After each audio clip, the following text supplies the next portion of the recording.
आज मैं और एक कहानी लेके आया हूँ आपके लिए। अगर कहानी पसंद आए तो प्लीज़ चैनल सब्सक्राइब कर देना। तो शुरू करते हैं कहानी। सब्सक्राइब करें और देखें ने एक हिला देने वाली हॉरर स्टोरी। पहला एक इम्प्रेस करना ना भूलें। 1970 के दशक में जापान तेजी से विकास कर रहा था। इस नए वक्त में लोग आत्मा और भूत प्रेत की बातों को पीछे छोड़ आए थे। लेकिन इन आत्माओं ने लोगों का पीछा अभी तक नहीं छोड़ा था। कुछ ऐसी घटनाएं हुई जिसके बारे में सुनने पर लोगों के रोंगटे आज भी खड़े हो जाते हैं। गए हैं कुछ हिस्सा क्यों ना एक अर्बन और लेजेंड की असली कहानी, जिसकी वजह से 1970 के दशक में पूरा जापान खौफ में था। खोजी साके का खौफ जापान में इतना ज्यादा था कि बच्चों को उनके पेरेंट्स स्कूल ही नहीं भेजते थे। वह उन्हें खेलने के लिए भी नहीं जाने देते थे और घर से बाहर नहीं निकलने देते थे। लेकिन दोस्तों, क्या है यह कुछ ऐसा क्यों होना की कहानी। कहा जाता है कि एक औरत की आत्मा जापान की गलियों में भटकती रहती है। वह अपने चेहरे पर मास्क लगाकर घूमती है, जिसकी वजह से सिर्फ उसका आधा चेहरा दिखता है। फॉक्स रास्ते से गुजरने वाले बच्चों को रोककर उनसे सवाल पूछा था, क्या मैं खूबसूरत हूँ। सुनने में कितना आसान सा सवाल लगता है था।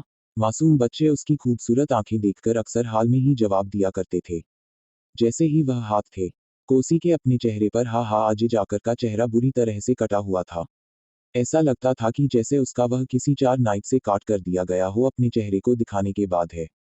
फिर की थी, क्या मैं खूबसूरत हूँ। इस चेहरे को देखने के बाद अक्सर बच्चे डर जाते थे। अब अगर वह आम जवाब देते थे, एक तो कोचिंग के, काश हम अपने बूथ की तरह से हैं। बहुत ज्यादा खून बहने की वजह से बच्चों की मौत हो जाती थी। लेकिन अगर वह बच्चे नाम जवाब देते थे, तो औरत बिना कुछ सोचे समझे उन्हें उसी कैंची से मार देती थी। हाँ कहा, कौन थी। कहा जाता है कि कोच ही क्यों ना पहले एक बहुत खूबसूरत और है से अपनी खूबसूरती पर बहुत नाज था।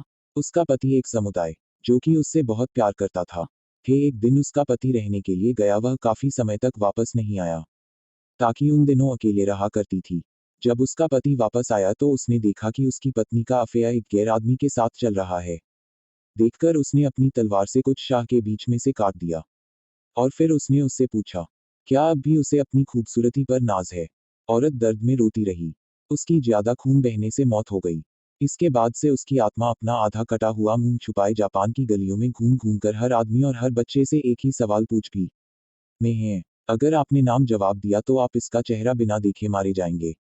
और अगर आपने आम जवाब दिया है, आप इसका चेहरा देखकर मारे जाएंगे। कुछ समय के बाद जापान से कोचिंग साकेत चली। वह किस मकसद से आई थी और क्यों चली गई, वह किसी को नहीं पता। अगर आपसे कभी कोई मास्क पहने हुई औरत रास्ते में मिले और पूछिए कि वह खूबसूरत एक नहीं, तो आप उसे जरूर पूछिएगा कि वह जब 5 छोड़कर क्यों चली गई। फिर अगर आप कुछ जवाब मिले और अब जिंदा बचे तो कमेंट्स में हमें जरूर बताइएगा।